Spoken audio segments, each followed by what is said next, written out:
الحمد لله نحمده ونستعينه ونستغفره ونعوذ بالله من شرور أنفسنا من يهد الله فلا مضل له ومن يضلله فلا هادي له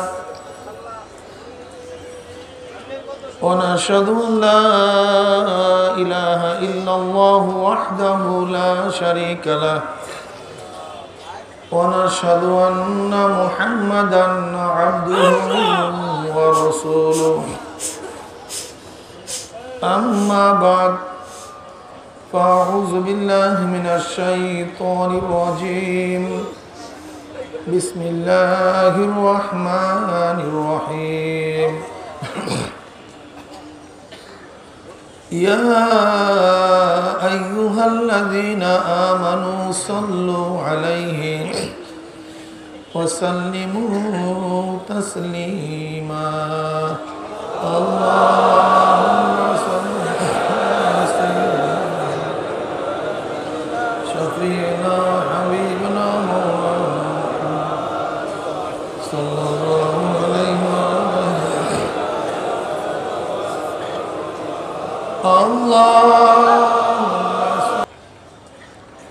আল্লাহ পাকের বান্দা জনাব মুহাম্মদুর রাসূলুল্লাহ সাল্লাল্লাহু আলাইহি ওয়াসাল্লামের উম্মতগণ, আল্লাহ পাক রব্বুল আলামিন আপনাকে আমাকে এই ফিতনা ফাসাদের জমানায় যখন তামাম দুনিয়ার থেকে ইসলাম মুসলমানদেরকে মিটিয়ে দেওয়ার ষড়যন্ত্র চলতেছে, তামাম দুনিয়ার মধ্যে ইসলাম মুসলমান থাকবে কি থাকবে না এই প্রশ্নের সৃষ্টি হয়েছে। যে জমানায় মানুষ ন্যাকের কাজ ছাড়তেছে, গুনার কাজ ধরতেছে, শুধু গুনার কাজ ধরেই না বরং গুনার কাজে প্রতিযোগিতা শুরু করছে কে কার আগে জাহান্নামে যাবে। সবাই বলি না আউযুবিল্লাহ। যে জমানায় ন্যাকের কাজে মানুষ আশ্চর্য হয়, গুনার কাজে স্বাভাবিক থাকে, যে জমানায় পীর মুরিদের নামে শিরক বেদাতে ভরপুর হয়ে গেছে, যে জমানায় দ্বীনের দাওয়াতের নামে বদ্দিন ছড়াবার অপচেষ্টা ইহুদি খ্রিস্টানরা লিপ্ত হয়ে গেছে, যে জমানায় নামদারি মুসলমান ইসলামের সবচেয়ে বড় শত্রু হিসাবে আবির্ভূত হয়েছে, যে জমানায় মুসলমান ইসলামের কথা শুনতে চায় না, ইসলামকে পছন্দ করে না, সেই মুহূর্তে আল্লাহ পাক রব্বুল আলামিন আপনাকে আমাকে কোরআন ও হাদিসের মাজলিস, আলেম ওলামা, মুমিন মুত্তাকিন, জাকিরিন শাকিরিনদের গুরুত্বপূর্ণ এক দামি মাজলিসে আসার বসার বলার শোনার তৌফিক আল্লাহ পাক দান করছেন। শুকরিয়া তার সবাই বলে আলহামদুলিল্লাহ। এই মাজলিস অনেক গুরুত্বপূর্ণ, অনেক দামি, অনেক অনেক দামি। দুনিয়ার মধ্যে যারা দামি হয় তাদেরকে গার্ড অফ অনারের ব্যবস্থা করা হয়। অমুক দেশের প্রধানমন্ত্রী আসছে, প্রেসিডেন্ট আসছে, তাদের সম্মানার্থে গোটা এরিয়া আর্মি মিলিটারি ঘিরে ফেলায়। আপনারা দামি হওয়ার কারণে, সম্মানিত হওয়ার কারণে গোটা এরিয়া ফেরেশতাদের মাধ্যমে আল্লাহ ঘিরে ফেলাইছে। وعن أبي هريرة رضي الله تعالى عنه وعن أبي سعيد الخدري رضي الله تعالى عنه أنهما شهد على رسول الله صلى الله عليه وسلم أنه قال لا يقعد قوم يذكرون الله تعالى إلا حفتهم الملائكة وغشيتهم الرحمة ونزلت عليهم السكينة وذكرهم الله في من عنده رواه مسلم। বুখারী শরীফের ভাষ্য অনুযায়ী ফেরেশতারা পাখনা দিয়া ঘিরতে ঘিরতে প্রথম আসমান পর্যন্ত গোটা এরিয়াকে ঘিরে ফেলেছে। وعن أبي هريرة رضي الله تعالى عنه قال قال رسول الله صلى الله عليه وسلم إن لله ملائكة يطوفون في الطرق يلتمسون أهل الذكر فإذا وجدوا قوما يذكرون الله تعالى تنادوا هلموا إلى حاجتكم ফায়াহুফুনাহুম বিআজনিস সামাইদ দুনিয়া। পাখনা দিয়া প্রথম আসমান পর্যন্ত গোটা এরিয়াকে ঘিরা ফেলাইছে। এই রাওয়ায়াতের শেষে নবী পাক সাল্লাল্লাহু আলাইহি ওয়াসাল্লাম ফরমান, সবাই পড়েন সাল্লাল্লাহু আলাইহি। এই মাজলিসকে কেন্দ্র করে আল্লাহ পাক বিভিন্ন প্রশ্ন এবং জবাব দেওয়ার পরে সিদ্ধান্ত দেন, উশহিদুকুম আন্নী ক্বাদ গাফারতু লাহুম, ফেরেশতারা সাক্ষী থাক, গোটা মাজলিসের বান্দাদের গুনাহ খাতা আমি সব মাফ করে দিচ্ছি। সাউন্ড একটু কমায় দাও, ব্যাড সাউন্ড আসতেছে। এই মাজলিস অনেক গুরুত্বপূর্ণ, অনেক দামি। যেরকম লন্ডির মধ্যে জামা কাপড় যখন দেয়া হয়, জামা কাপড়গুলি ময়লা থাকে, লন্ডিওয়ালা যখন ফেরত দেয় পরিষ্কার। মাজলিসের মধ্যে যখন ঢুকছিলাম, আমল নামায় গুনার বহুত ময়লা ছিল। আল্লাহ পাক যদি কবুল করে মাজলিস থেকে বের হয়ে যাবে, গুনাহ সব সাফ হয়ে যাবে। অন্য রওয়ায়াতের মধ্যে আছে কদ বুদ্দিলাস সাইয়্যাতুকুম হাসানাত, শুধু গুনাহ মাপই নয়, আল্লাহ পাক সমস্ত গুনাহকে নেকের দ্বারা পরিবর্তন করে দেবেন। যাই হোক, আমি সংক্ষিপ্ত কিছু সময় আলোচনা করব। খুব খেয়ালের সাথে কথাগুলি শোনা চাই। কলবের দরজা খোলা থাকবে আর মোবাইল ফোনের রিংটোন বন্ধ থাকবে। আমার শরীর এখানে থাকবে, আমার মনটা এখানেই থাকবে। কথাগুলো যদি শরিয়াত সম্মত গ্রহণ করব, শরিয়াতের উল্টা পাল্টা খেলাফ হলে প্রত্যাখ্যান করব, ঠিক না ভাই? শরিয়াতের খেলাফ কোনো কথা মুমিন মানতে পারে না, কি ঠিক আছে না ভাই? আমি যে আয়াত শরীফ তেলাওয়াত করছি, আল্লাহ পাক কালামে পাকের মধ্যে ফরমান, ওয়ামা খলাকতুল জিন্না ওয়াল ইনসা ইল্লা লিয়াবুদুন, আমি মানুষ এবং জিন সৃষ্টি করি নাই, হ্যাঁ করছি একমাত্র আমার ইবাদতের জন্য। সবাই পড়েন সুবহানাল্লাহ।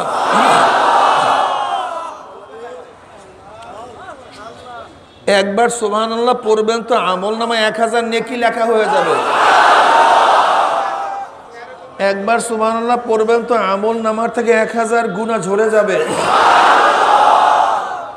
সুবহানাল্লাহি ওয়া বিহামদিহি যদি কেউ 100 বার পড়ে, বুখারীর মধ্যে রওয়ায়াত আছে সুবহানাল্লাহি কতবার? 100 অর্থাৎ 100 বার সুবহানাল্লাহ, 100 বার আলহামদুলিল্লাহ কেউ যদি পড়ে, সাগরের ফানা পরিমাণও গুনাহ হলে আল্লাহ সব মাফ করে দেবে। কাজী মাঝে মাঝে সুবহানাল্লাহ আলহামদুলিল্লাহ পড়িয়েন। হ্যাঁ, ওদিকে খুব খেয়ালের সাথে বয়ান শোনা চাই। আল্লাহ পাক কি বলছেন? ওমা খলাকতুল জিন্না ওয়াল ইনসা ইল্লা লিয়াবুদুন, আমি মানুষ এবং জিনকে সৃষ্টি করি নাই। প্রথম নফি, সৃষ্টি করি নাই, হ্যাঁ করছি ইসবাত, ইল্লা লিয়াবুদুন, লা ইলাহা ইল্লাল্লাহ, লা ইলাহা, কোন ইলাহ নাই, কোন ইলাহ নাই, হ্যাঁ আছে একমাত্র আল্লাহ। আমি যদি বলি আমি এখানে আসছি বয়ান করার জন্য, তাহলে বয়ান তো উদ্দেশ্য আছে, অন্য কোনো উদ্দেশ্য থাকতে পারত। কিন্তু যদি বলি আমি এখানে আসি নাই, শুধু আসছি বয়ান করার জন্য, তাহলে আমার আসার উদ্দেশ্য একমাত্র বয়ান, অন্য কোনো উদ্দেশ্য।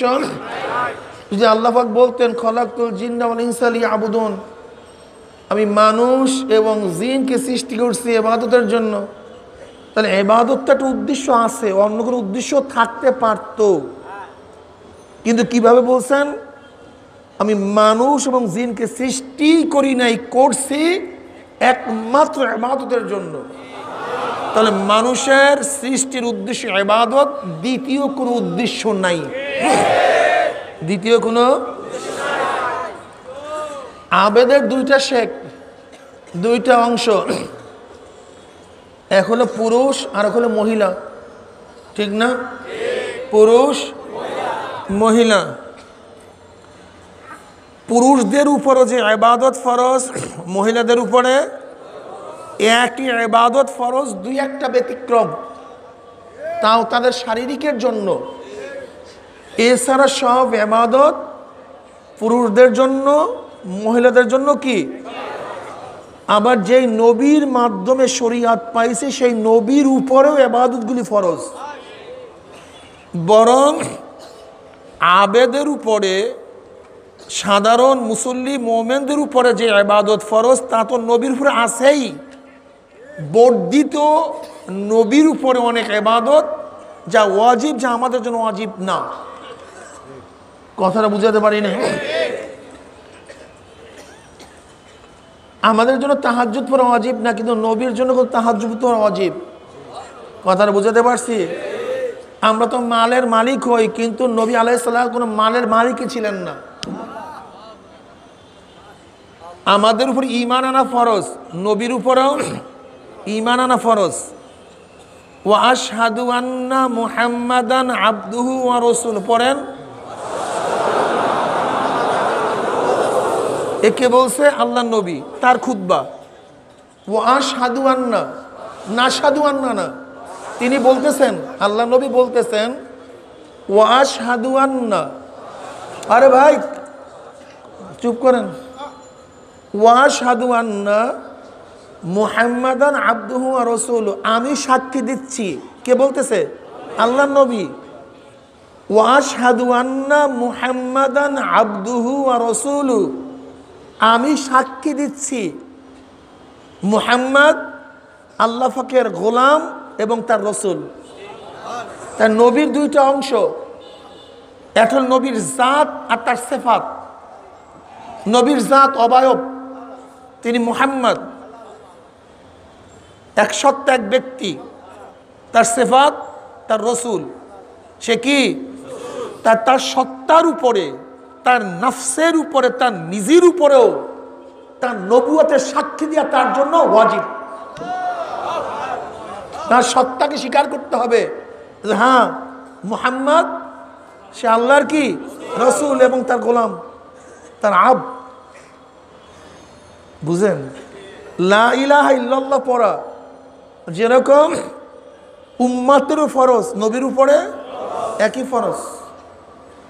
আমাদের নামাজ ফরজ, নবীর উপরে রোজা ফরজ, নবীর উপরে। আমাদের উপরে হজ ফরজ, নবীর উপরে। কি দেখছেন? আমি এর দ্বারা কি বোঝাতে চাই? কিছু কিছু ভণ্ডরা বলে যে অলির এমন একটা মাকাম আছে, যেই মাকামে যদি চলে যায় শরিয়াত তার উপর থেকে রহিত হয়ে যায়। দেখছেন এরকম শয়তান আছে কি নেই? আমি তাদেরকে লক্ষ্য করে বলতে চাই, তুমি কি নবীর চেয়ে উপরের মাকামে চলে গেছো? নাউজুবিল্লাহ। তাই নবী এত উপরের মাকামে থাকা সত্ত্বেও তার থেকে নামাজ রহিত হয় নাই, হজ রহিত হয় নাই, রোজা রহিত হয় নাই, পর্দা রহিত হয় নাই। তোমার উপর থেকে রহিত হলো কিভাবে? কি কথা বলেন না কেন? ইমানকে মজবুত করেন, ইমানকে তাসিহ করেন যে নবীর উপর থেকে কোনো ফরজিয়াত রহিত হয় না, তাহলে তার উম্মতের উপর থেকে ফরজিয়াত রহিত হয় কিভাবে? একমাত্র শরিয়াত যেখানে রহিত না করে, মাজুর যদি হয় সেটা ভিন্ন কথা, শরিয়াত যেখানে যেখানে রহিত করছে সেটা ভিন্ন কথা। কিন্তু শরিয়াত যেখানে তোমার ইবাদতকে রহিত করে নাই, সেখানে কোনো কামালিয়াত, কোনো ওলিয়াত, কোনো কুতুব, কোনো গাউস এই পর্যায়ে পুষলে তার থেকে কোনো সময় শরিয়াত রহিত হতে পারে না। এটা ভালো মতো অন্তরের মধ্যে নেন। যদি কোনো ভণ্ড বলে আমি নামাজ না পড়লে কি হবে, আমি অলি, এবং কোনো দালাল যদি বলে সে রোজা না রাখলে কবে, সে অলি, সে পর্দা না করলে কি হবে, সে অলি, মনে করতে অলি ঠিকই আছে, অলি মানে বন্ধু, সে আল্লাহর অলি না শয়তানের অলি। ঈমান ঠিক রাখেন, ঈমান মজবুত করেন। অনেকের মধ্যেই অনেক সময় ধোকায় পড়িয়া যায় যে হুজুর অলিদের বলে এরকম মাকাম আছে যে মাকামে যাওয়ার পরে তার থেকে শরিয়াত রহিত হয়ে যায়। শরিয়ত রহিত হয় না, ওর থেকে আল্লাহর রহমত রহিত হয়ে যায়, এর জন্য শয়তানের উপরে গালেব হয়ে যায়। যত বেশি অলি হবে সে তত শরিয়তের পাবন্দি হবে, যে যত অলি হবে সে তত শরিয়তের পাবন্দি হবে। যাই হোক, তাহলে পুরুষ মহিলাদের মধ্যে ইবাদতের শারীরিক কিছু ইবাদত বাহিরে সমান। শুধু তাই নয়, আল্লাহ পাক রব্বুল আলামিন কোরআনের মধ্যে পুরুষদের যেমন তাজকিরা করছেন, আলোচনা করছেন, জায়গায় জায়গায় আল্লাহ পাক মহিলাদের আলোচনা করছেন। আল্লাহ পাক রব্বুল আলামিন যেরকম পুরুষদের ফজিলাত কোরআনের মধ্যে বয়ান করছেন, এইভাবে আল্লাহ পাক রব্বুল আলামিন মহিলাদের ফজিলত কোরআনের মধ্যে বয়ান করছেন। যেরকম কোরআনের মধ্যে পুরুষদের ত্যাগের বয়ান আসছে, এইভাবে কোরআনের মধ্যে মহিলাদের ত্যাগের বয়ানও আসছে। ইসলামের জন্য মহিলারা যাই ত্যাগ করছে কোরআনের মধ্যে তাও আসছে, পুরুষরা যা ত্যাগ করছে তাও কোরআনের মধ্যে আসছে। বুঝেন নাই? মহিলারা কোনো অবস্থায় পিছায়া নাই। কি ভাবতেছেন? দেখেন, হযরত মূসা আলাইহিস সালাতু ওয়াস সালাম মা, হযরত মূসা আলাইহিস সালাতু ওয়াস সালাম মা ত্যাগী ছিলেন কি ছিলেন না? ত্যাগী ছিলেন। কত ত্যাগ করছে! আল্লাহু আকবার। যেরকম তাজকিরা আসছে নবী মূসার, তাজকিরা আসছে তার মায়ের। বুঝতে হবে আপনাদেরকে। তাজকিরা আসছে নবী ইব্রাহিম আলাইহিস সালাতু ওয়াস সালামের আলোচনা কোরআনের মধ্যে আসছে, কিন্তু হাজরা আলাইহিস সালাতু ওয়াস সালাম কোরআনের থেকে বাদ পড়ে নাই, তার আলোচনা কোরআনের মধ্যে আসছে। নবী ঈসা আলাইহিস সালাতু ওয়াস সালামের আলোচনা কোরআনের মধ্যে আসছে, কিন্তু তার মা মারিয়াম আলাইহিস সালাতু ওয়াস সালাম কোরআন থেকে বাদ পড়েন নাই, বরং তার আলোচনাও কোরআনের মধ্যে আসছে। শুধু তাই নয়, আল্লাহ পাক রব্বুল আলামিন কোরআনের মধ্যে মহিলাদেরকে সমষ্টিগতভাবে একটু মর্যাদা বেশি দান করছে। কি আপনারা আবার বেজার টাজার হয়েছেন না? এটা তাদের উপর আল্লাহ পাকের অনুগ্রহ। এটা কি ভাই? সূরাতুর রিজাল নামে কোনো সূরা কোরআনের মধ্যে নেই।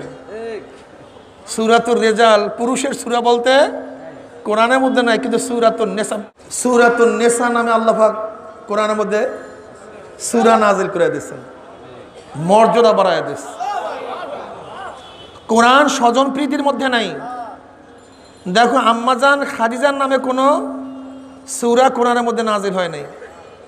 আম্মাজান আয়েশার নামে কোনো সূরা কোরআনের মধ্যে নাজিল হয় নাই, কিন্তু সূরা মারিয়াম নামে কোরআনের মধ্যে সূরা নাজিল হয়ে গেছে। স্বজন প্রীতির মধ্যে কোরআন নেই, তোমাকে বুঝতে হবে। যেই কোরআন আমাদের সবচেয়ে বড় কিতাব, ঈসাইরা খ্রিস্টানরা আজকে আমাদেরকে শত্রু মনে করে, অথচ ঈসাইদের যে মা মেরি, যাকে তারা খোদা হিসাবে মানে, আমরা কত ইনসাফ রক্ষা করে চলি। সেই মারিয়াম আলাইহিস সালাতু ওয়াস সালামের তাজকিরা আলোচনা কোরআনের মধ্যে আছে, আমরা সম্মানের সাথে তার আলোচনা করে থাকি। ওরা যে ঈসা আলাইহিস সালাতু ওয়াস সালামকে খোদা মানে, নাউযুবিল্লাহি মিন যালিক, অথচ আমরা নবী হিসাবে তাকে যথাযথ মর্যাদা দিয়া চলি। আমরা কিন্তু ঘৃণা করি না। কি কথা দেখছেন? ইসলাম মোতাদেল, ইসলাম মোতাদেল। আজকে ইহুদিরা ইসলামকে যে ঘৃণা করে, কিন্তু ওনাদের নবী মূসা আলাইহিস সালাতু ওয়াস সালামকে আমরা কিন্তু শ্রদ্ধা সম্মান করি। নবী ইয়াকুবকে আমরা শ্রদ্ধা সম্মান করি, নবী সুলাইমানকে আমরা শ্রদ্ধা সম্মান করি। করি কি করি না?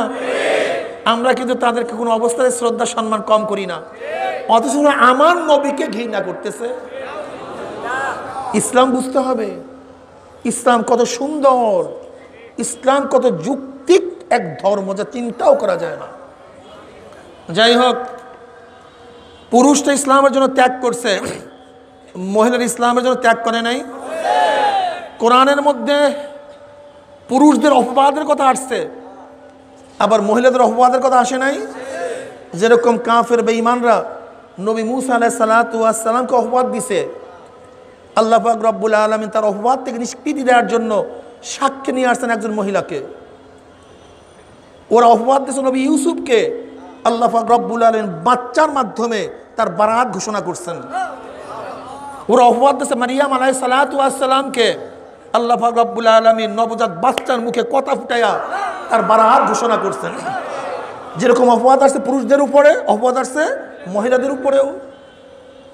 ত্যাগ করছে পুরুষরা, কষ্ট স্বীকার করছে পুরুষরা, মহিলারাও কম করে নাই।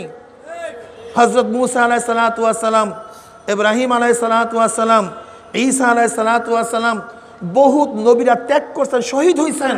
কিন্তু ত্যাগের দিক থেকে ফেরাউনের স্ত্রী আসিয়া আলাইহিস সালাতু ওয়াস সালাম কোনো অবস্থাতেই পিছাইয়া ছিলেন না, কোনো অবস্থাতেই পিছাইয়া ছিলেন না। বরং যেরকম ত্যাগের নমুনা দেখাইছেন পুরুষরা, আসহাবুল উখদুদের ওই মহিলাও কিন্তু ত্যাগের নমুনা কম দেখান নাই। আসহাবুল উখদুদের ওই মহিলা, যেই মহিলার কোলের থেকে বাচ্চা নিয়ে তেলের মধ্যে ফিকা মারছে, মা ঘাবড়ায় গেছে। এখন কি করব, এখন কি করব? তখন বাচ্চা ওই তেলের মধ্য থেকে আহ্বান করছে, মা আসো, আমি জান্নাতের মধ্যে আছি। অমনি মাও ঝাঁপ দিছে। ত্যাগের নমুনা পুরুষরাও দেখাইছে, মহিলারাও কোন অবস্থাতেই কম না, পিছায়া না। আল্লাহু আকবার। দ্বীনের খেদমত যেরকম মহিলারা আঞ্জাম দিয়েছে, পুরুষরাও আঞ্জাম কম দেয় নাই। আসেন আমার নবীর জমানায়, শুধু তাই নয়, এই পিছনের মাইক একটু বাড়ায় দাও।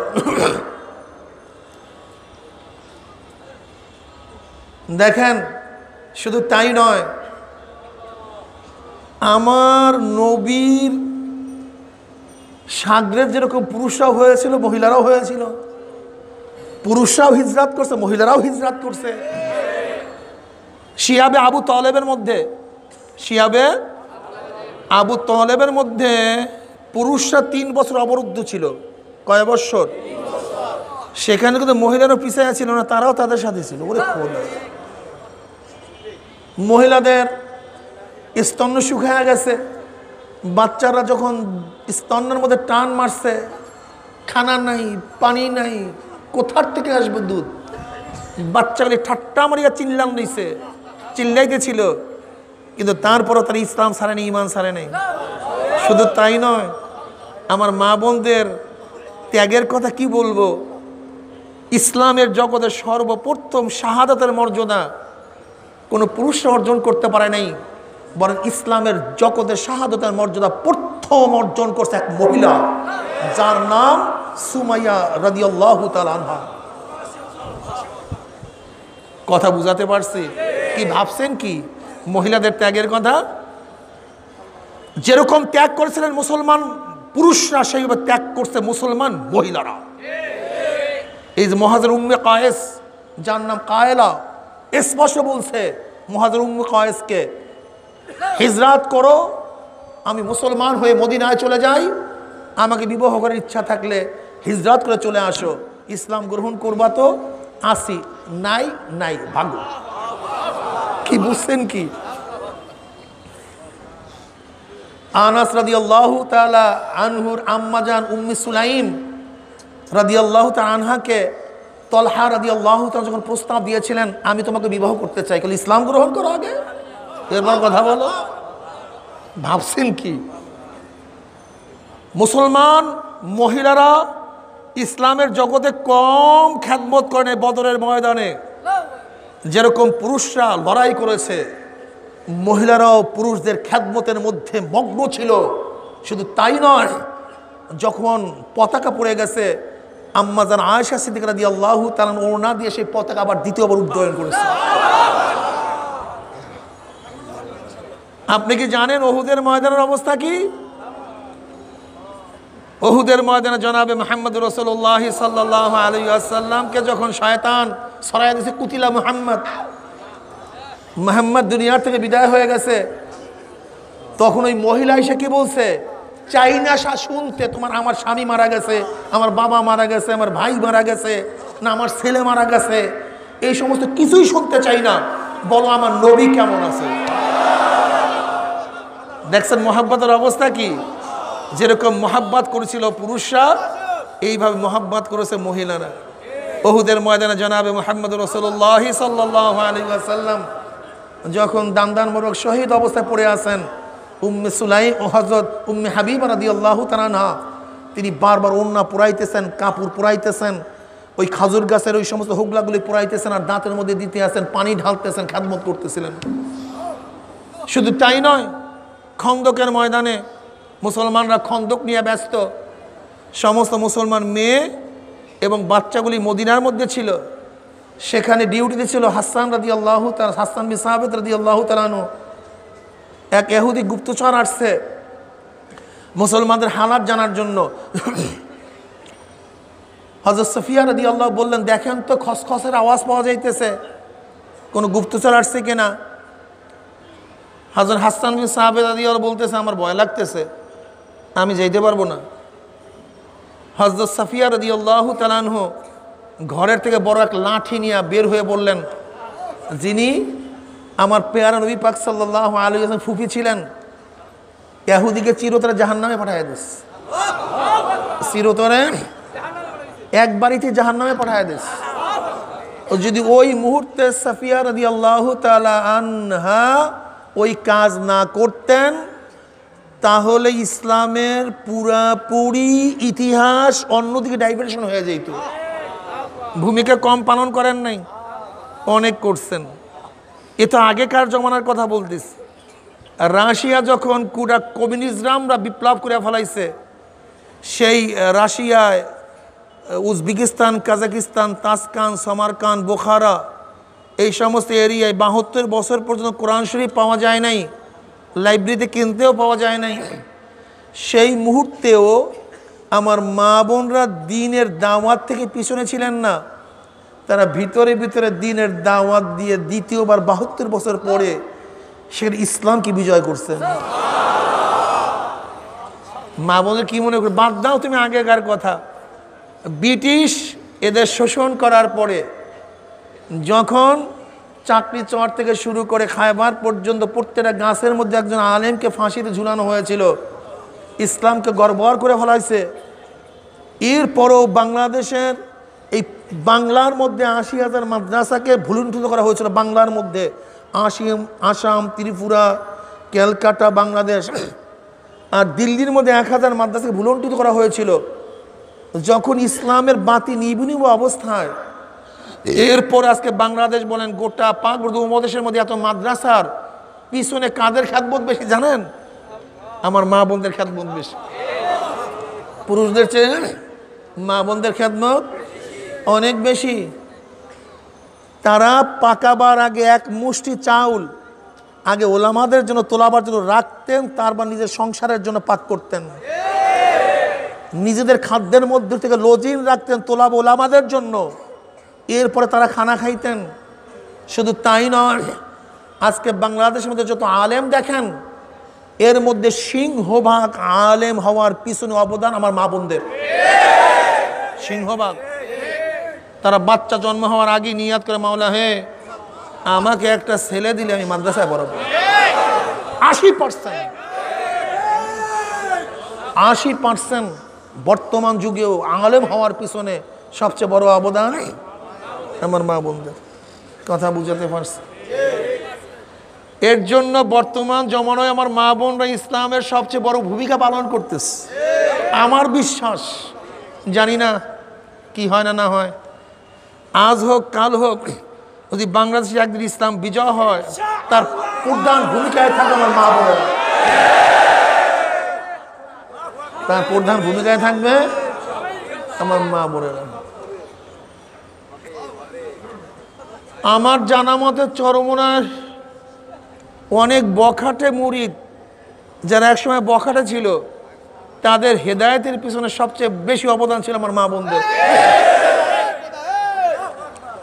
কেন আপনাকে চরমনায় যেতেই হবে, অমুক হবে, তমুক হবে।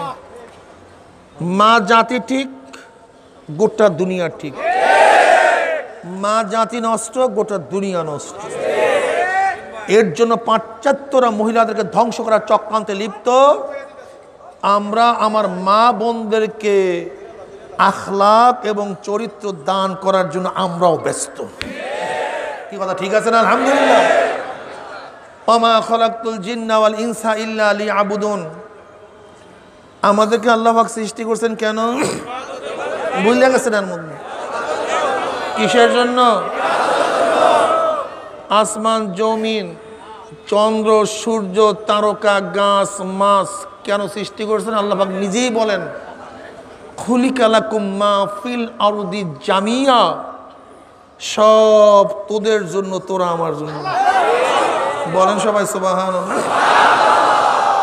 সব কাদের জন্য?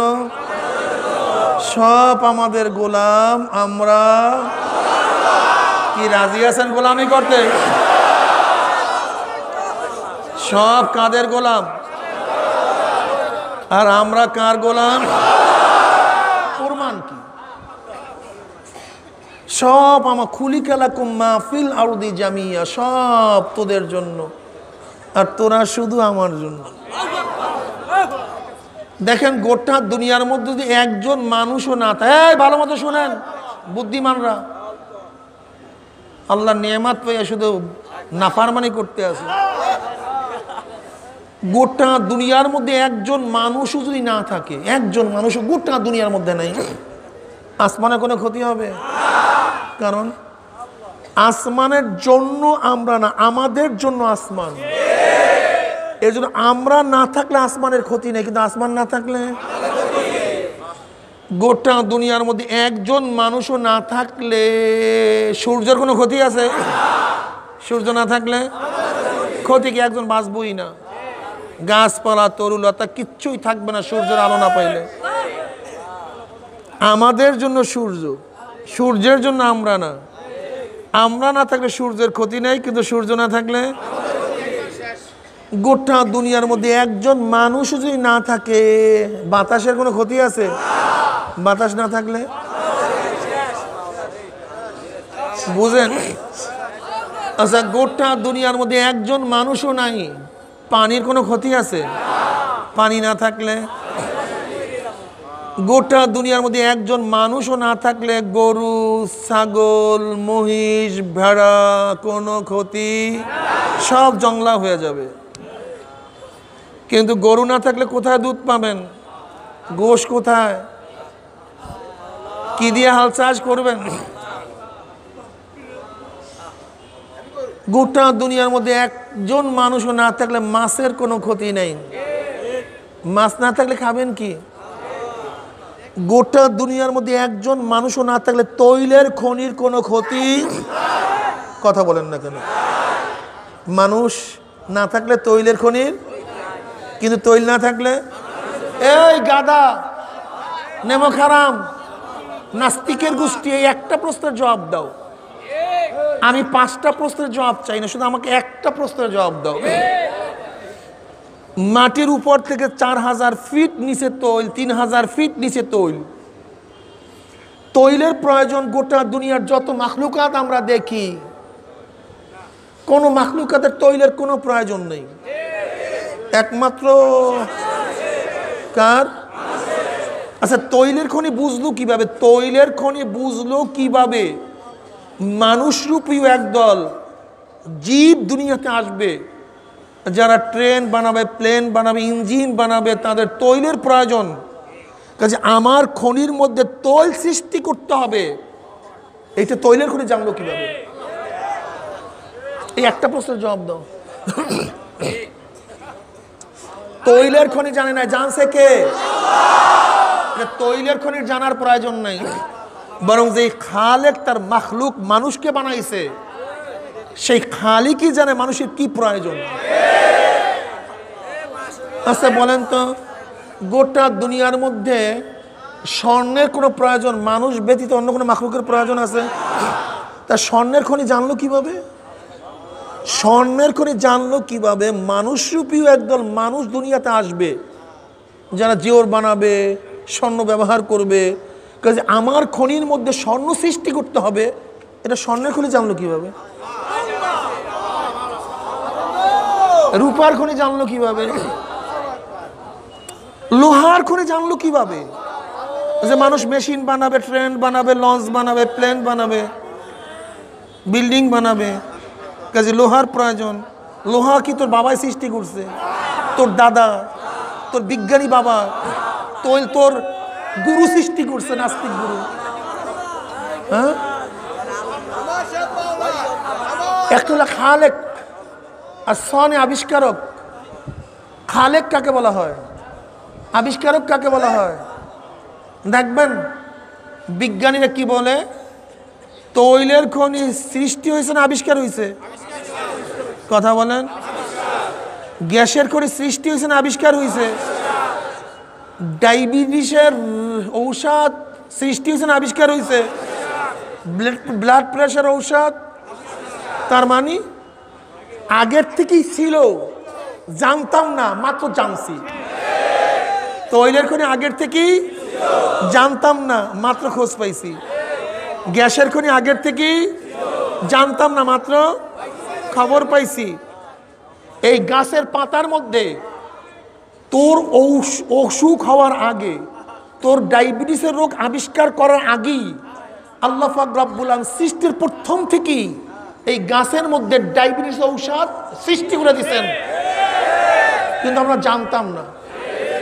আচ্ছা গাছের পাতা জানলো কিভাবে? আচ্ছা গাছের পাতা জানলো কিভাবে? মানুষ রূপী একদল মানুষ দুনিয়াতে আসবে, তার মধ্যে ডায়াবেটিস রোগ হবে, কাজে আমার গাছের মধ্যে সেই ঔষধ বানাতে হবে। এটা ওই গাছ জানলো কিভাবে? কত বড় গাধা এগুলি, দেখান তো এগুলির মাথায় কোনো ঘিলু আছে? হ্যাঁ, কত বড় জাহেল, কত বড় মূর্খ। মূর্খতার তো আপনার শেষ সীমায় থাকা যায়। ক্যান্সারের ঔষধ সৃষ্টি হয়েছে না আবিষ্কার? আর মানে ঔষধ আগের থেকেই। লেবুর মধ্যে ভিটামিন সি আবিষ্কার না সৃষ্টি? তোর জানার আগেও লেবুর মধ্যে ভিটামিন সি ছিল। দুধের মধ্যে ভিটামিন ডি, ই, এ সব আছে। আবিষ্কার না সৃষ্টি? তোর জানার আগেও দুধের মধ্যে এই ভিটামিনগুলি। কথা বলেন না কেন? তা আমার জন্য এই ক্যালসিয়ামের প্রয়োজন, এই ভিটামিনের প্রয়োজন, কাজে এই খাদ্যের মধ্যে এইটা লাগবে, এই খাদ্যের মধ্যে এইটা লাগবে, এই খাদ্যের মধ্যে এইটা লাগবে। এইটার মধ্যে যে ব্যাড এফেক্ট আছে সেইটাকে এইটাতে সরাতে হবে। এটা জানলো কিভাবে? খাদ্য। পেঁয়াজের মধ্যে অ্যান্টিবায়োটিক আছে, রসুনের মধ্যে অ্যান্টিবায়োটিক আছে, মরিচের মধ্যে অ্যান্টিবায়োটিক আছে। প্রত্যেকটা খাদ্যের মধ্যে আমার নেগেটিভ পজিটিভ আছে। দেখবেন লেবুর ভিতরের অংশের মধ্যে অ্যাসিড আছে, আবার বাহিরের যে সোনা আছে সেটা অ্যাসিড নিবারণ করার আবার ঔষধ তার মধ্যে আছে। মাছির এক পাকের মধ্যে বিষ আছে, আর এক পাকের মধ্যে ঔষধ আছে। কাঁঠালের মধ্যে দেখেন গ্যাস করার মতো কিছু ব্যাপার স্যাপার আছে। আবার আঠির মধ্যে কাঁঠালের যে গল্লা, কাঁঠালের যদি কেউ কাঁঠাল খাওয়ার পরে আবার আঁটি চাপাইয়া খায়, পেটের মধ্যে বুট বুট বুট বুট কিচ্ছু হবে না। আল্লাহ ঔষধ ওখানে মধ্যে রেখে দেয়। কি কথা বলেন না কেন? দেখেন আমার আহা খুলি কালাকুম মাহফিল আরদি জামিয়া, সব তোদের জন্য সব। আর আমরা কার জন্য ভাই? জোরে কন্যা কার জন্য? আচ্ছা সব মাখলুকাত কি আমাদের গোলামি করে? সূর্যকে আল্লাহ পাক বলছে কোন, ওই যে প্রথম বলছে ওই একই হালাতে আছে। এক সেকেন্ড আগেও না, এক সেকেন্ড। তোমার আমার আসা লেট, ট্রেন লেট, বাস লেট, প্লেন লেট, কিন্তু সূর্য বেচারা আজ পর্যন্ত লেট নেই, এক সেকেন্ডও লেট নেই। গাড়ি চলতে চলতে ডাউন দিতে হয়, তৈল খরচ হয়, মোবিল খরচ হয়, ইঞ্জিনের পাস খরচ হয়। এত বড় সূর্য চলতেছে, তৈল দিছো? গ্যাস কে দেয়? আমার মাওলা সূর্য ব্যবহার করো, আর মাওলাকে মানবা না গাদা। আমার মাওলা সূর্যের এরিয়ার থেকে বের হয়ে যায়। কোথা থেকে বের হয়ে যায়? কোথায় যাবি?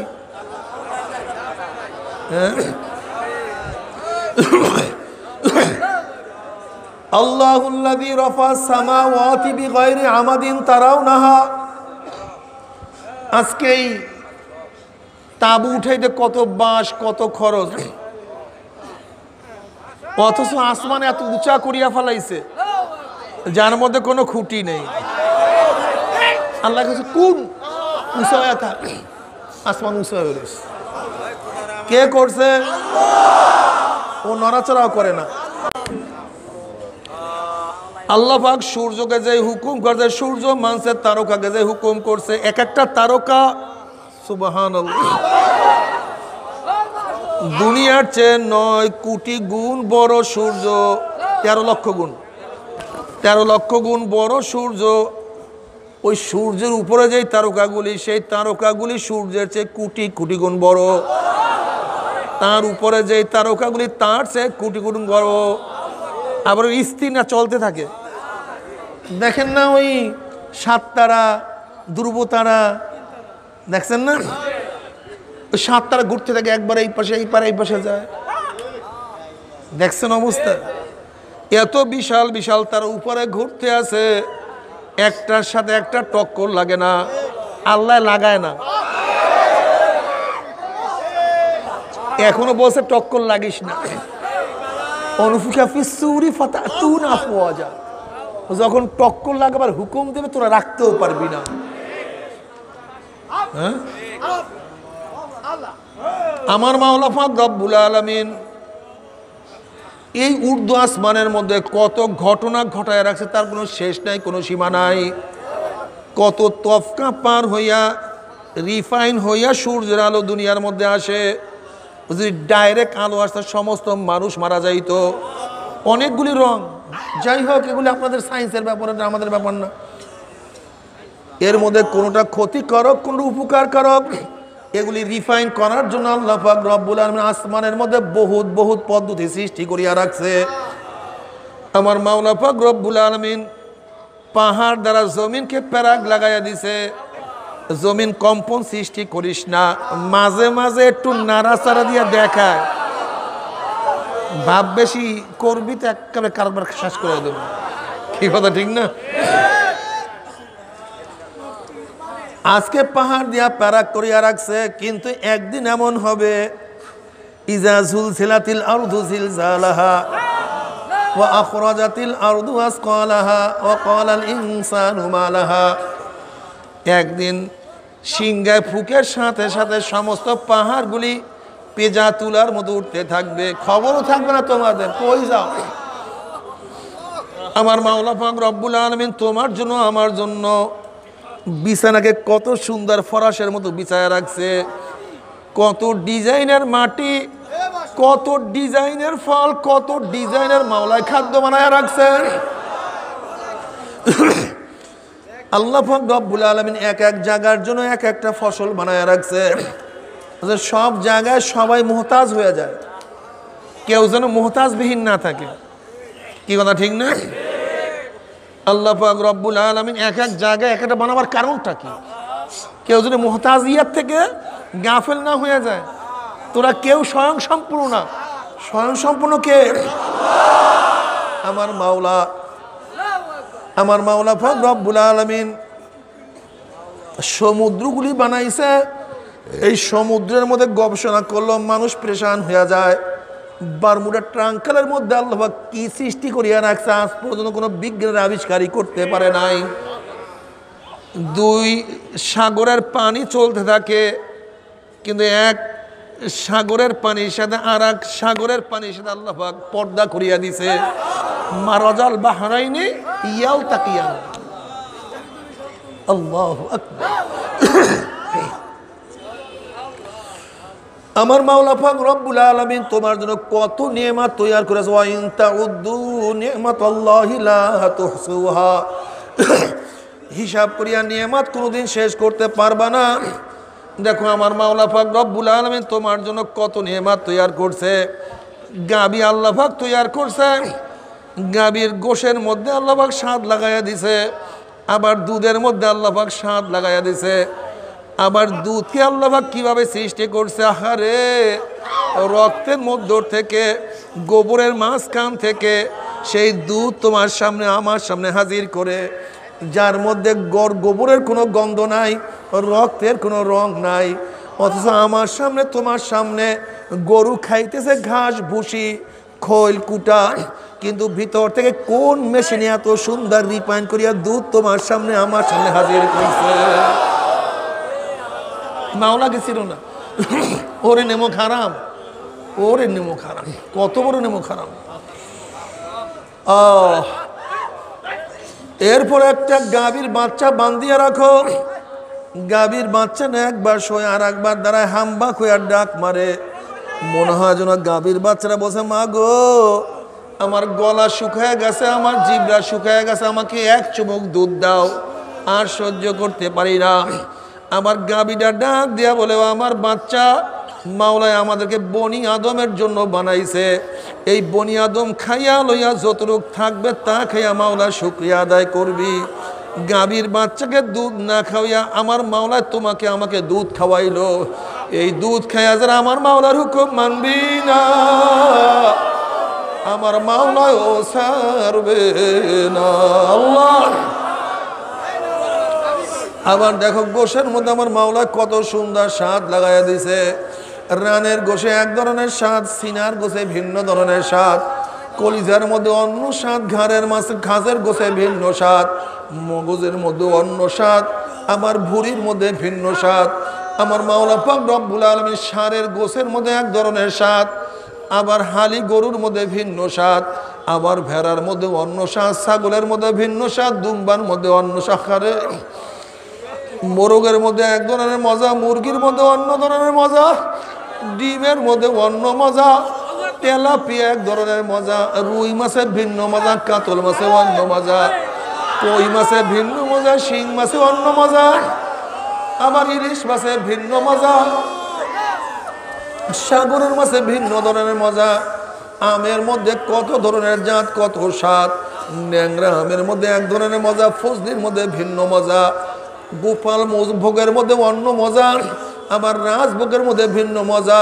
আমার মাওলা পাক রব্বুল কাঁঠালের মধ্যে কত ধরনের কাঁঠাল সৃষ্টি করছে, কত ধরনের আঙ্গুর সৃষ্টি করছে, কত ধরনের ফল সৃষ্টি করছে। وَإِن تَعُدُّوا نِعْمَةَ اللَّهِ لَا تُحْصُوهَا।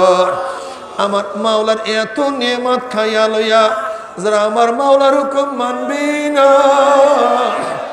আমার মাওলায় ও ছাড়বে না। আল্লাহ। বাবারে কেন খেয়াল করো না, আজকে বাংলাদেশ সরকারের কিছুই আমরা ভোগ করি না, বরং বাংলাদেশ সরকার তোমার আমার খাজনা ট্যাক্স ভ্যাটের পয়সা দিয়া কত আনন্দ ফুর্তি, কত গাঁডা বনার, কত শান শওকতে চলে। অথচ বাংলাদেশ সরকারের কিছুই না, সবই জনগণের পয়সা। এরপরও বাংলাদেশ সরকারের হাজার হুকুম আমরা পালন করি, কোন একটা হুকুম যদি অমান্য করি, আমার বিরুদ্ধে, তোমার বিরুদ্ধে, আসামির বিরুদ্ধে চার্জশিট দায়ের হয়ে যায়। চার্জশিটের কাগজ নিয়ে পুলিশ আসামিকে খুঁজতে থাকে কোন বাড়ি লুকানো অবস্থায় আছে। যখনই সিআইডি ডিআইবির মাধ্যমে খবর পায় অমুক বাড়ির মধ্যে আসামি লুকানো অবস্থায় আছে, আসামির চারপাশে ব্যাট দিয়া ফেলায়। যখনই আসামি ট্যার করতে পারে পুলিশ ব্যাট দিয়া ফেলাইছে, তখন আসামির হুঁশ থাকে না, কলিজার থর থর করে কাঁপতে থাকে।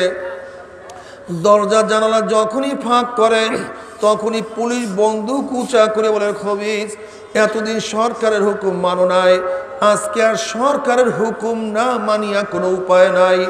এরপরে হাতের মধ্যে হ্যান্ডকাপ লাগাইয়া টানতে টানতে জজখানায় হাজির করিয়া ফেলায়। দুই হাত জোর করিয়া আসামি জজের সামনে যতই বলে, জজ সাহেব বাংলাদেশ সরকারের কিছুই আমরা ভোগ করি না, বরং বাংলাদেশ সরকার আমাদের খাজনা ট্যাক্স ভ্যাটের পয়সা দিয়া আপনার চাকরির বেতনের পয়সা দেয়। এরপরেও হাজারো সরকারের হুকুম মানছি, একটা হুকুম অমান্য করছে, আপনি আমাকে মাফ করিয়া দেন। তখন জজ সাহেব বলে, বাবা এখানে মাফের কোনো আইন নাই, একটা হুকুম অমান্য করছে, একটা হুকুম অমান্য করার শাস্তি তোমাকে ভোগ করতেই হবে। এরপরে জজ সাহেব কাউকে 30, 40, 50, 60, 70 বছর, কাউকে যাবজ্জীবন, কাউকে ফাঁসির রায় লিখিয়া দেয়। অমনি জেলখানার একদল পুলিশ লাফ দিয়ে আসিয়া আসামির হাতের মধ্যে হ্যান্ডকাপ লাগাইয়া টানতে টানতে জেলখানায় ঢুকাইয়া দেয়, কাউকে ফাঁসিতে ঝুলাইয়া দেয়। এ আমার জ্ঞানী বাবারা, এ আমার পর্দারা জ্ঞানী মা বোনেরা, কেন খেয়াল করো না?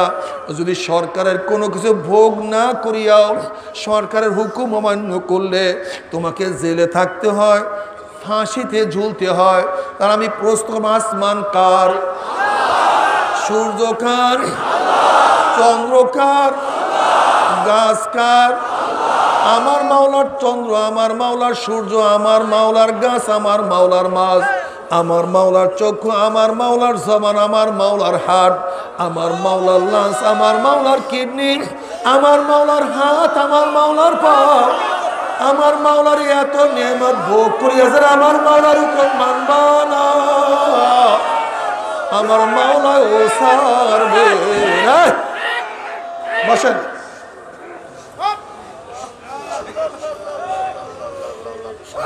দেখেন, সরকারের কোনো কিছু ভোগ না করলো, সরকারের হুকুম না মানলে যদি তোমাকে আমাকে সরকার জেলে ঢুকাইয়া দেয়, ফাঁসে দিয়ে ঝুলাইয়া দেয়, তাহলে সব নিয়ামত আমার মাওলার, আসমান আমার মাওলার, জমিন আমার মাওলার, সূর্য আমার মাওলার,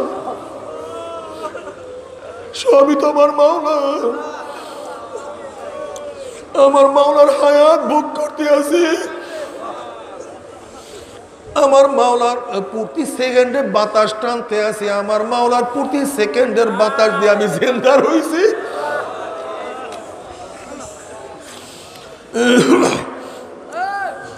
আমার মাওলার পানি ব্যবহার করি, আমার মাওলার ঔষধ ব্যবহার করে, আমার মাওলার সব নিয়ামত ভোগ করি, আমার মাওলার সব নিয়ামত ভোগ করি, আমার মাওলার হুকুম মানবি না, আমার মাওলায় কিন্তু ছাড়বে না। আল্লাহ বাবারে, কেন খেয়াল করো না? পুলিশ কিন্তু মানুষের মতো একজন মানুষ। অনেক সময় পুলিশ আসামির চেয়েও দুর্বল হয়। যদি মানুষের মতো মানুষ পুলিশ দেখিয়া আসামির চেয়েও দুর্বল পুলিশ দেখিয়া যদি আসামির কলিজা উল্টায়া যাইতে পারে, জিবরা শুকাইয়া যাইতে পারে, আল্লাহ পাক রব্বুল আলামিন আখিরাতের আসামি ধরার জন্য যে দারোগা পুলিশ তৈরি করে রাখছে তার নাম আজরাইল। আল্লাহ, ওই আজরাইল মানুষের মতো কোনো মানুষ না।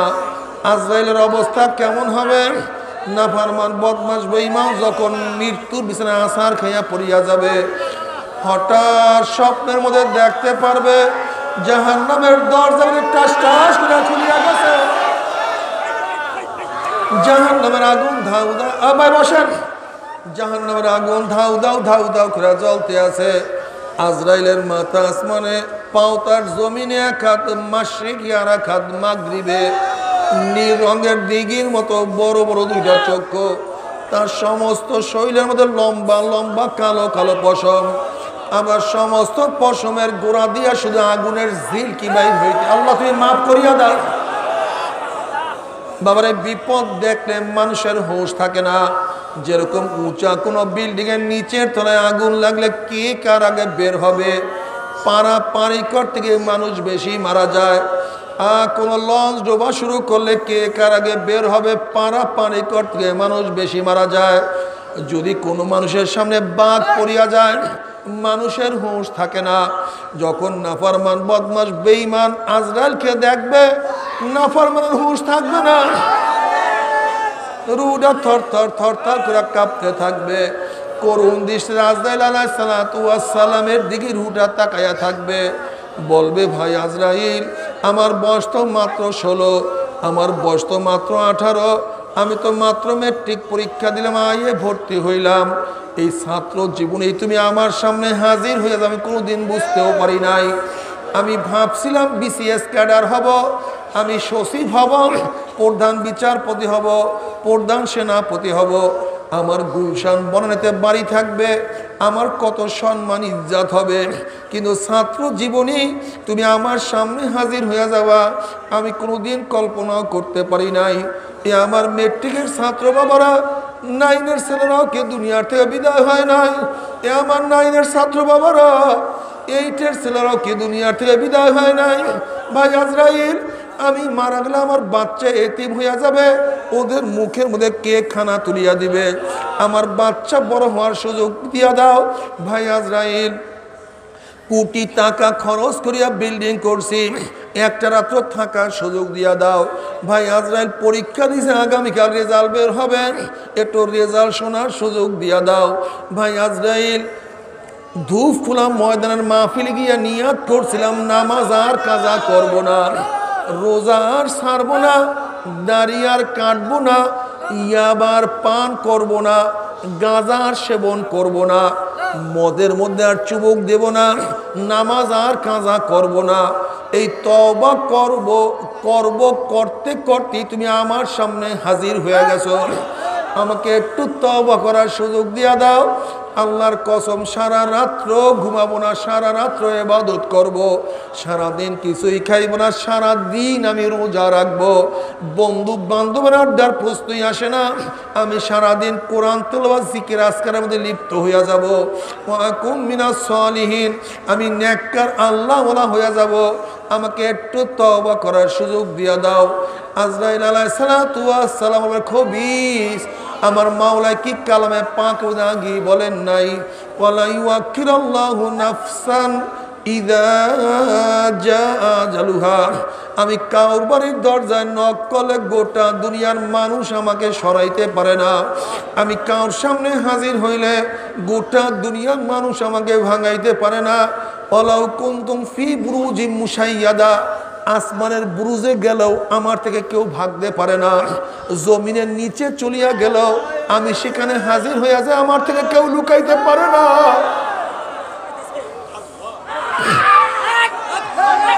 আমার থেকে কেউ গায়েব হইতে পারে না।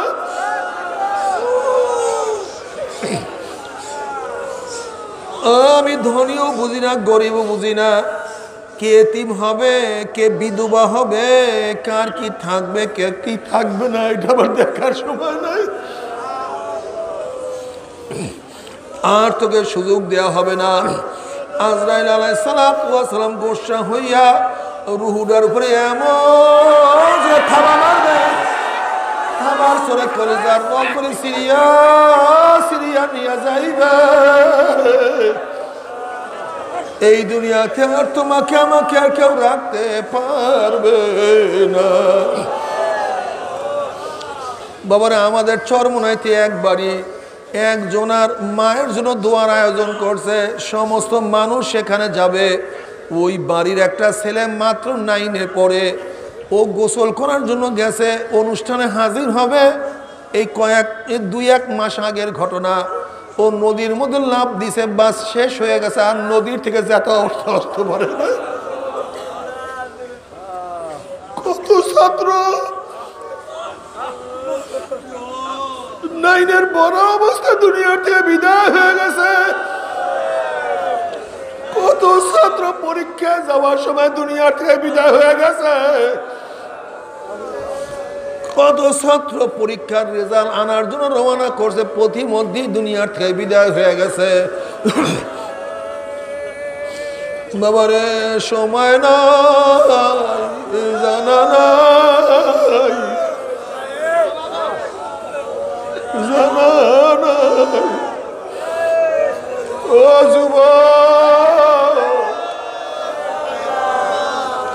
ও যুবক, তোমার থেকে যুবক দুনিয়ার থেকে বিদায় হয় নাই। ও বাবা, তুমি কবে ফিরবা? তুমি তোমার কাঁধের মধ্যে তোমার ছেলের লাশ নিয়ে দাফন করিয়া আসছো। ও না না, ও দাদা এখনই কি হুশ ফিরবে না? অথচ তুমি তো তোমার নাতির জানাজা দিয়া চিরতরে তোমার নাতিকে বিদায় দিয়ে আসছো। ও বড় ভাই, তুমি কি এখনো ফিরবা না? অথচ তোমার ছোট ভাইয়ের কবর তো তুমি খনন করছো।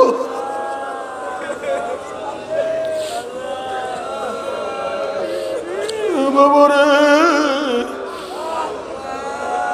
কি নিয়ে রওনা করছো, কোথায় রওনা করছো? খবরদার, হিসাব নিকাশ না মিলাইয়া কেউ মাওলার কবরে যাইও না। আল্লাহ বাবা, কেন হিসাব করবা না? কি হয়েছে? কেন দিন অনুযায়ী চলবা না? কেন ইসলাম অনুযায়ী তোমার জিন্দেগি গড়বা না? কেন আমার মাওলার ইবাদত করবা না? কেন তোমার থেকে ছোট মানুষ আমার মাওলার পাগল হয় নাই? তুমি তো 10-এ পড়ো, তুমি কি দেখো নাই 9-এর কত ছেলেরা আমার মাওলার পাগল? তুমি তো 9-এ পড়ো, তুমি কি দেখো নাই 8-এর কত ছেলেরা আমার মাওলার পাগল? তুমি তো বিয়ে পড়ো, তুমি কি দেখো না আইয়ের কত ছেলেরা আমার মাওলার পাগল? তুমি তো মাস্টার্স পড়তেছ, তুমি কি দেখো নাই অনার্সের কত ছেলেরা আমার মাওলার পাগল? ও মা, তুমি কেন বেপরদা চলবা? অথচ তোমার মেয়ে তো সে পর্দা ছাড়া বাহিরেই নামে না। ও মা, তুমি আর কতদিন ইবাদত থেকে বাইরে থাকবা? অথচ তোমার মেয়ে তো সিজদা করে আমার মাওলার জন্য কান্দে।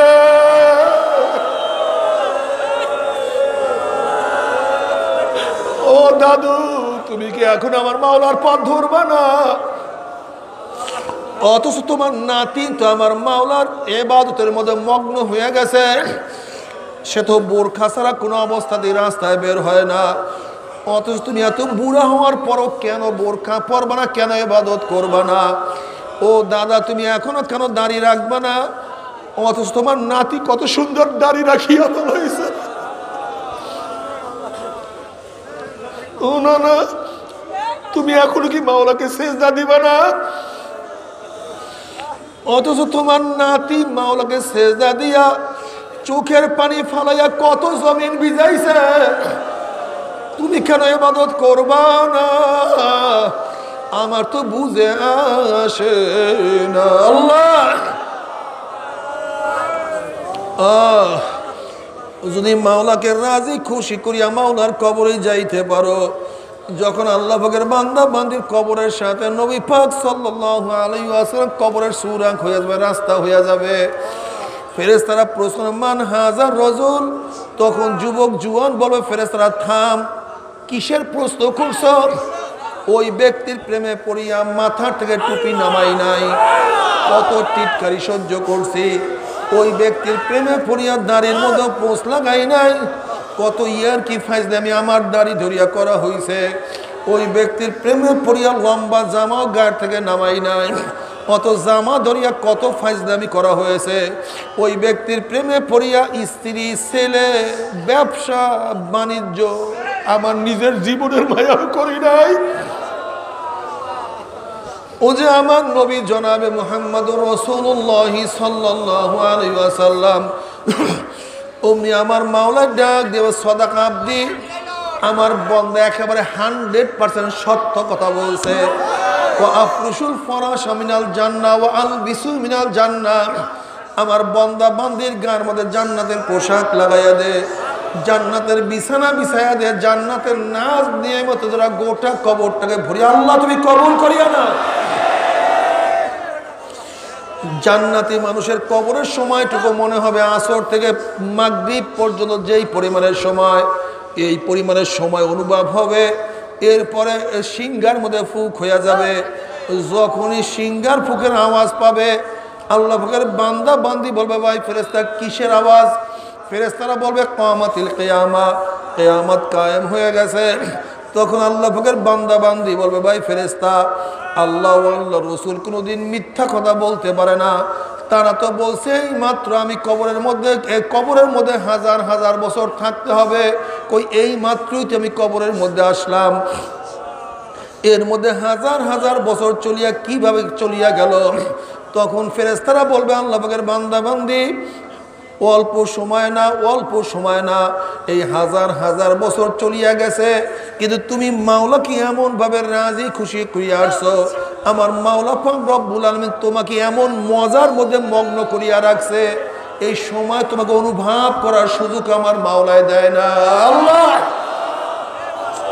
এরপরে কিয়ামতের ময়দানে আল্লাহ পাকের মুমিন বান্দা বান্দি উঠবে, ফি উজুহিম নূর, যাদের চেহারা নূরে আলোকিত হয়ে যাবে, তাদের মাথার মধ্যে নূরের মুকুট থাকবে, শরীরের মধ্যে এমন সুন্দর জামা পোশাক থাকবে যা শুধু চমকাইতে থাকবে।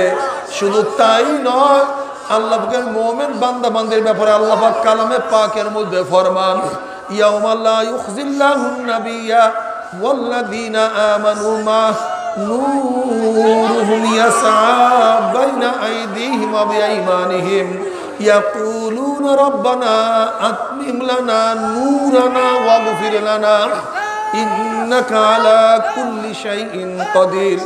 আল্লাহ পাকের মুমিন বান্দা মানে কিয়ামতের ময়দান উঠবে, যাদের ডাইনে নূর, বামে নূর, সামনে নূর, পিছনে নূর, নূরের মধ্যে দৌড়াইবার মাওলাই কই, আমার মাওলাই কই। আল্লাহ, যখন আল্লাহ পাকের মুমিন বান্দা মধ্যে দৌড়াইতে থাকবে, আমার মাওলা পাক রব্বুল আলামিন বলবে, হে ফেরেশতারে, বান্দা থেকে অনেক অনেক অনেক অনেক ডাকাডাকি করছে, বান্দারা শুধু বলছে লাব্বাইক আল্লাহুম্মা লাব্বাইক, সুবহান রাব্বিয়াল আলা, সুবহান রাব্বিয়াল আযীম, সুবহানাল্লাহ, আলহামদুলিল্লাহ, আল্লাহু আকবার, লা ইলাহা ইল্লাল্লাহ। কত ইবাদতের মধ্যে মগ্ন হয়েছে, আমাকে দেখার কত আশা করছে, কিন্তু আজও আমি তাদের সাথে সাক্ষাৎ করি নাই। এখন আর আমি গায়েব থাকতে চাই না। নূরের পর্দা হটায়া দে। যখন ৭০,০০০ নূরের পর্দা হটায়া দেওয়া হবে, প্রত্যেকটা জান্নাতি ভিড়াভিড়ি ধাক্কা ধাক্কি ব্যতীত প্রত্যেকের জায়গার থেকে আমার মাওলাকে দেখতে পারবে। আমার মাওলাকে দেখার সাথে সাথে সমস্ত জান্নাতীরা সিজদার মধ্যে পড়িয়া যাবে। এক সিজদার মধ্যে ৪০,০০০ বছর কাটিয়া যাবে, কিন্তু জান্নাতীদের আর হুঁশ থাকবে না। আল্লাহ আল্লাহ তোমাকে এক নজর দেখার তৌফিক দিয়া দাও। আল্লাহ তোমাকে এক নজর দেখার তৌফিক দিয়া দাও। তোমাকে এক নজর দেখার তৌফিক দিয়া দাও। জান্নাতের মধ্যে যত নেয়ামত, জান্নাতের মধ্যে যত নেয়ামত, এর মধ্যে সর্বশ্রেষ্ঠ নেয়ামত হলো আমার মাওলার দিদার। আল্লাহ মান আহাব্বা লিকা আল্লাহি আহাব্বাল্লাহু লিকাহু ওয়া মান কারিহা লিকা আল্লাহি কারিহাল্লাহু লিকাহু। যারা আমার মাওলার সাথে সাক্ষাৎ করাকে পছন্দ করে, আমার মাওলা তাদের সাথে সাক্ষাৎ দেওয়ার জন্য অপেক্ষায় আছে। আর যারা আমার মাওলার সাথে সাক্ষাৎ করতে চায় না, আমার মাওলা কপাল পোড়ার সাথে সাক্ষাৎ দিবে না। আল্লাহ তুমি কবুল করিয়া নিও। কিন্তু আমার বেনমাজি মারা, এ আমার বেনমাজি বাবারা, তোমাদের সাথে আমার কোনো ঝগড়া নাই, তোমার সাথে আমার কোনো শত্রুতা নাই। তুমি তোমার কবরে রওনা করছো, আমি আমার কবরে রওনা করছি। কিন্তু কি নিয়ে রওনা করছো, কোথায় রওনা করছো? উমর ইবনুল খাত্তাব রাদিয়াল্লাহু তাআলা ফরমান, হাসিবু ক্বাবলা আন তুহাসাবু। তোমার কাছে হিসাব নেওয়ার আগে তোমাকে হিসাব নাও। তোমার নামাজ পড়ার সংখ্যা বেশি না নামাজ কাজার সংখ্যা বেশি? দেখো তোমার রোজা রাখার সংখ্যা বেশি না রোজা কাজার সংখ্যা বেশি? দেখো চক্ষু দিয়া কি গুনাহ বেশি করছো না নেক বেশি করছো? দেখো কান দিয়া কি নেকের আওয়াজ বেশি ঢুকছে না গুনার আওয়াজ বেশি ঢুকছে? দেখো জবান দিয়া কি নেকের কাজ বেশি করছো না গুনার কাজ বেশি করছো? দেখো এই হাত দিয়া কি নেকের কাজ বেশি করছো না গুনার কাজ বেশি করছো? এই হাত দিয়া কত ঘুষের টাকা ধরছো? এই হাত দিয়া কত সুদের টাকা লইছো? এই হাত দিয়া অবৈধভাবে কত মহিলার গায়ে লাগাইছ? এই হাত দিয়া কত গাঁজা, কত মদ, কত খুদ, কত জুলুম করছো? কত জুলুম করছো? এই পাও দিয়া কত গুনার দিকে হাঁটছো? খবরদার হিসাব নিকাশ না মিলাইয়া মাওলার কবরে যাইও না। গুনাহ যা করছি তওবা করতে পারলাম কি পারলাম না? আবার তওবা যা করছি আমার মাওলায় মাফ করছে কি করে না? আখারে কি নিয়ে রওনা করছি? আল্লাহ না করুক, আল্লাহ না করুক, আল্লাহ না করুক। যদি গুনাহ নিয়ে মাওলার কবরে যাও, ওই কবর থাকবে না। নবী পাক সাল্লাল্লাহু আলাইহি ওয়াসাল্লাম ফরমান, কোন নাফরমানের কবরের দুই পাশের মাটি এত জোরে চাপ মারবে, চাপের সঙ্গে এক পাঁজরের হাতে আর এক পাঁজরে লাগাইয়া ফেলাইবে। নবী পাক সাল্লাল্লাহু আলাইহি ওয়াসাল্লাম ফরমান, কোন নাফরমানের কবরের মধ্যে আন্দা বয়রা ফেরেশতা মাওলা নাযিল করিয়া দিবে। ফেরেশতা চোখেও দেখবে না, কানেও শুনবে না। ওই ফেরেশতার হাতের মধ্যে লোহার একটা গুর্জ থাকবে। নবী পাক সাল্লাল্লাহু আলাইহি ওয়াসাল্লাম ফরমান, ওই গুর্জু দিয়ে যদি শক্ত কোনো পাথরের পাহাড় আঘাত করা হইতো, গোটা পাথরের পাহাড়টা তুলার মতো উড়িয়া যাইত। ওই গুর্জু দিয়া নাফরমানকে এক একটা বাড়ি মারবে, 70 তবক জমিনের নিচে নাফরমান ঠুকিয়া যাবে, আবার উঠবে, আবার পিটান মারবে, উল্টাইয়া পাল্টাইয়া পিটাইতে থাকবে। নাফরমান যত চিল্লাইবে, ফেরেশতা চোখেও দেখবে না, কানেও শুনবে না, মায়াও লাগবে না, মাইরও ছাড়বে না, আর সহ্য করা যাবে না। আল্লাহ আল্লাহ তুমি আমাদের সবাইকে মাফ করিয়া দাও। এই কবরের মধ্যে হাজার হাজার বছর থাকতে হবে, এমন কোন হাদিসের কিতাব নেই যে হাদিসের কিতাবের মধ্যে কবরে আযাবের বয়ান নাই রে বাবা। আমি একবার খুলনা সফরে গেলাম, এক ব্যক্তি তার ছেলেকে তার সাথে নিয়ে আসছে। ওই ব্যক্তি আমাকে বলছে, হুজুর আমার ছেলেটা হাফেজ, দেখেন আমার ছেলেটা কি বলে। আমি বললাম, বাবা তুমি কি বলতে চাও তুমি বলো। বলে, হুজুর আমার বাড়ির দরজায় একটা কবরস্থান আছে, আমি যখন সন্ধ্যার পরে ঘরের থেকে নামলাম, হঠাৎ কবরের দিকে তাকাইয়া দেখি কবরের মধ্যে আগুন। আল্লাহ তুমি মাফ করিয়া দাও।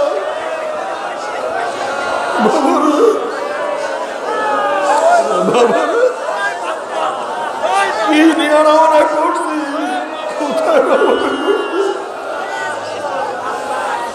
আল্লাহ তুমি গুনাহ খাতা মাফ না করাইয়া কাউকে ডাক দিও না। আল্লাহ কিয়ামতের মধ্যে আল্লাহ পাক রব্বুল আলামিন সমস্ত মানুষকে উঠাইবে। আল ইয়াওমা নাখতিমু আলা আফওয়াহিহিম ওয়া তুকাল্লিমুনা আইদিহিম ওয়া তাশহাদু আরজুলুহুম বিমা কানু ইয়াকসিবুন। আল্লাহ কিয়ামতের মধ্যে মুখকে বন্ধ করিয়া দিবে, হ্যাঁ তোমার মাওলার সাথে কথা বলবে। আর দিয়ে কত ন্যাক করছো, কত গুনাহ করছো। চক্ষু মাওলার সামনে সাক্ষী দিয়া দিবে, এই চক্ষু দিয়া কত ন্যাক করছো, কত গুনাহ করছো। পাও মাওলার দরবারে সাক্ষী দিয়া দিবে, এই পাও দিয়া কত ন্যাক করছো, কত গুনাহ করছো। এমনকি গায়ের চামড়া তোমার বিরুদ্ধে আমার বিরুদ্ধে সাক্ষী দিয়া দিবে, কোনো কিছু লুকানো যাবে না। এরপরে যাদের আমল নামা বাম হাতে পড়িয়া যাবে, বাম হাতটা সিনা ফাড়িয়া পিছনে দিয়ে চলিয়া যাবে। আম্মা মান উতিয়া কিতাবাহু বিশিমালিহি ফায়াকুলু ইয়া লাইতানি লাম উতা কিতাবিয়া ইয়া লাইতাহা কানাতিল কাযিয়া মা আগনা আন্নি মালিয়া হালাকা আন্নি সুলতানিয়া ফাখুযুহু ফাগুল্লুহু ফাগুল্লুহু সুম্মাল জাহিমা সাল্লুহু সুম্মা ফি সিলসিলাতিন যারুহা 70 যিরাআন ফাসলুকুহু। যাদের আমলনামা বাম হাতে পড়িয়া যাবে তারা বলবে, আফসোস যদি আমি আমার আমলনামা না পাইতাম, যদি আমার আমলনামা আমাকে না দেওয়া হইতো, আহারে আমার কবর যদি আমার শেষ ফয়সালা হইয়া যাইত। মা আগনা আন্নি মালিয়া হালাকা আন্নি সুলতানিয়া, কই আমার মাল, কই আমার সম্পদ, কই আমার গাড়ি, কই আমার বাড়ি, কোনো কিছুই তো আমাকে কোনো উপকার করতে পারলো না, আমার ক্ষমতা সব নষ্ট হয়ে গেল। আল্লাহ পাক বলবো, ধর ওকে অ্যারেস্ট কর, ওর হাত পার মধ্যে শিকার লাগাইয়া দে। এরপরে 70 গজ আগুনের শিকাল দিয়া নাফরমানকে বান্ধা হবে। এবার নাফরমানকে টানতে টানতে টানতে টানতে জাহান্নামের মধ্যে নিক্ষেপ করবে। আল্লাহ তুমি মাফ করিয়া দাও। যখন জাহান্নামের মধ্যে নিক্ষেপ করা হবে, জাহান্নামের নিচে জাহান্নামীরা কত বছর যাইতে থাকবে। নবী পাক সাল্লাল্লাহু আলাইহি ওয়াসাল্লাম সাহাবায়ে কেরাম রিদওয়ানুল্লাহি তাআলা আলাইহিম আজমাইনদেরকে নিয়ে বসা, হঠাৎ একটা আওয়াজ পাইলেন। আল্লাহর হাবিব বলেন, সাহাবারা জানো কিসের আওয়াজ? সাহাবারা জবাব দিন, আল্লাহ আল্লাহর রাসূলই ভালো জানেন। তখন নবী পাক সাল্লাল্লাহু আলাইহি ওয়াসাল্লাম ফরমান, 70 বছর আগে জাহান্নামের উপর থেকে একটা পাথর নিক্ষেপ করা হয়েছিল। আজকে 70 বছর পরে সেই পাথর গিয়া জাহান্নামের নিচে ঠেকছে। যখনই জাহান্নামের উপর থেকে জাহান্নামীরা পড়িয়া যাবে, 70 বছর পর্যন্ত জাহান্নামীরা জাহান্নামের নিচে যাইতেই থাকবে, যাইতেই থাকবে, যাইতেই থাকবে, যাইতেই থাকবে।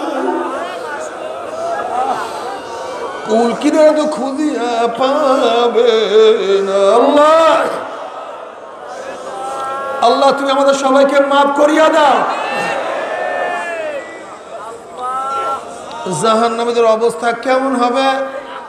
জাহান্নামীদের ঘর হবে আগুনের, তাদের খাট হবে আগুনের, তাদের বিছানা হবে আগুনের, তাদের ল্যাব হবে আগুনের, তাদের খাদ্য হবে আগুনের, তাদের পানীয় হবে আগুনের।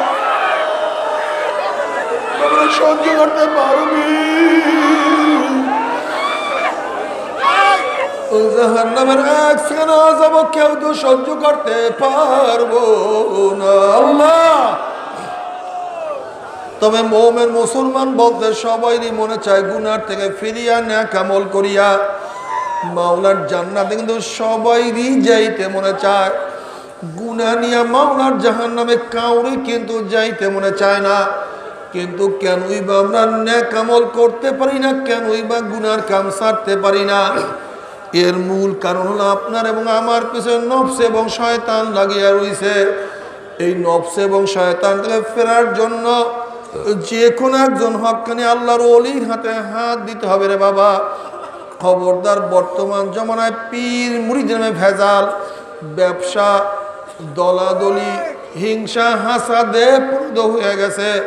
সমস্ত আল্লাহর ওলির একমত, যেই পীরের 5 জন মুরিদের মধ্যে কম পক্ষে 3 জনকে দেখবেন আলহামদুলিল্লাহ সুন্নাত মাফিক আমল আখলাক মজবুত হইয়া যাইতে আছে, গুনার কাম ছাড়তে আছে, নেকের আমল ধরতে আছে, কলব নরম হইয়া চোখে পানি আসতে আছে। বৃক্ষতর নাম কি, ফলে পরিচয় আমি চরমুনাই বুঝি না। চরমুনার দাওয়াত প্রশংসা প্রচার প্রসার করার জন্য আসি না রে বাবা। চরমুনায় যাওয়ার কোনো দরকার নাই, কোনো দরকার নাই, কোনো দরকার নাই। তুমি যার কাছে গিয়া পারো গুনার কাম ছাড়ো, নেকের আমল ধরো, কলম নরম করিয়া চোখে পানি নিয়ে মাওলার কবরে যাইও। যেরকম দুনিয়ার ঘরে আগুন লাগলে পানি ছাড়া নিবানো যায় না, ঠিক তদ্রুপ তোমার এবং আমার গুনার দ্বারা যেই জাহান্নামের আগুন